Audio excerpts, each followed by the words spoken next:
Hello everyone, I'm back here in the sunny South Florida at our warehouse to show you step by step how to get your new Maksiwa pocket hole machine set up and ready to rock. When you receive your crate, the first step is to remove the screws that holds it together.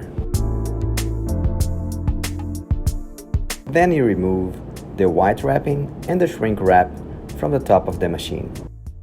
Now, you can open the rear access panel to loosen the screws that secure the machine to the base. Use a 10mm screw to remove the bolts on each corner of the machine. Make room for yourself by removing the hardware box that comes inside the machine. Now, go ahead and open your hardware kit.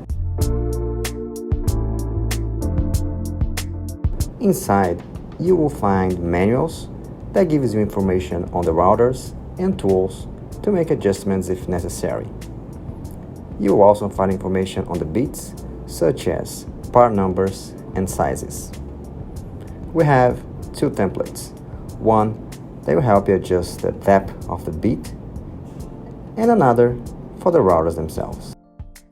Also, you will find 4 feet that will allow you to stabilize your machine and brackets to anchor to the ground for extra stability if you prefer. Now that your machine is set up in place, the first thing you will notice is the rough surface on the table. This is for added grip, but if you require a smooth surface, this is easily interchangeable by losing 2 bolts on each corner of the table and then flipping the board around.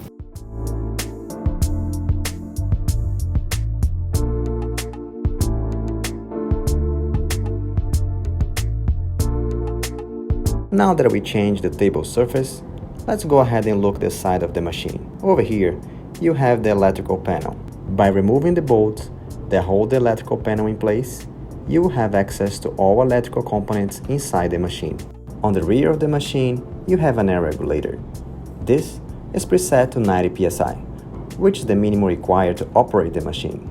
Also, you have a 1/4-inch air fitting, but if you don't use this fitting, you can switch it out to a regular air hose fitting. Make sure that your air filtration system is clean on your compressor and use an air water separator to avoid moisture into the air system of the machine. Open the rear door to have access to the inside of the machine and clean up whatever the dust collector doesn't pick up. Underneath the rear access door, you have a 4-inch dust collector port. This will allow you to attach whatever dust collector you may use in your shop. We recommend that you use a 1 horsepower minimum dust collector. Inside the port, you'll notice a standard 110 volt plug. One of the most important features of our machine is the electrical foot pedal. This piece is electronic control, which will prevent air from leaking out from overuse. Simply push on the pedal and wait for the cycle to engage. Back on top of the machine, we have a pneumatic cylinder. This piece, once engaged with the foot pedal, will clamp down on your working piece, preventing it from sliding during the pocketing process. Let's talk about the fence adjustments. You have inches on the bottom and centimeters on top. Loosen the black knob and adjust the stopper to the length desired. Then, lock it down. Once you set up your length preference, you can go ahead and adjust the depth measurement. Simply loosen the 2 handles on each side of the fence and move the fence itself front or back. Align the arrow with the number on the measuring plate. Keep in mind that this plate comes in inches and centimeters.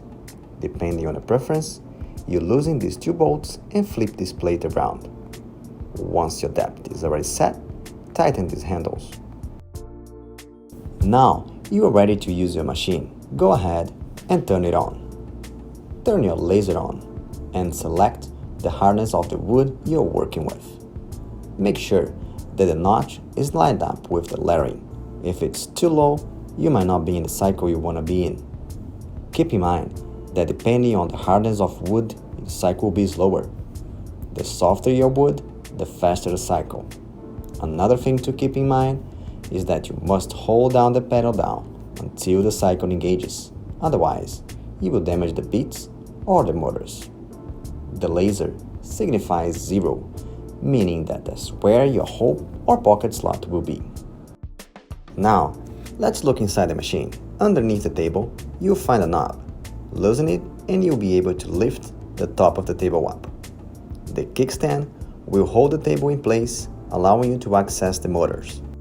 This machine comes equipped with 3 motors. The one to the left will perform the cycle, while the other 2 will pocket and drill the hole. The bottom router is a Bosch brand router with 2 horsepower that spins out roughly at 35,000 RPM. The top router that drills a hole is also a Bosch brand router. It's a 1 horsepower and spins out roughly at 25,000 RPM. The cycle for this machine is relatively quick. Keep in mind, you must maintain the pedal engaged until the cycle begins. As you can see, the quality of the pocket hole machine. It leaves a 4-degree pocket slot, ready for installation. The pocket hole machine comes ready to work, assembled with bits and routers installed. All the information on the bits and routers can be found inside the hardware kit at the bottom of the machine. It comes with a 2-year warranty straight from the manufacturer. It's a low-maintenance machine that will help you increase productivity in your shop. Thank you for watching this tutorial on the new Maksiwa pocket hole machine. For more information, contact your local supplier. I'll catch you guys in the next one.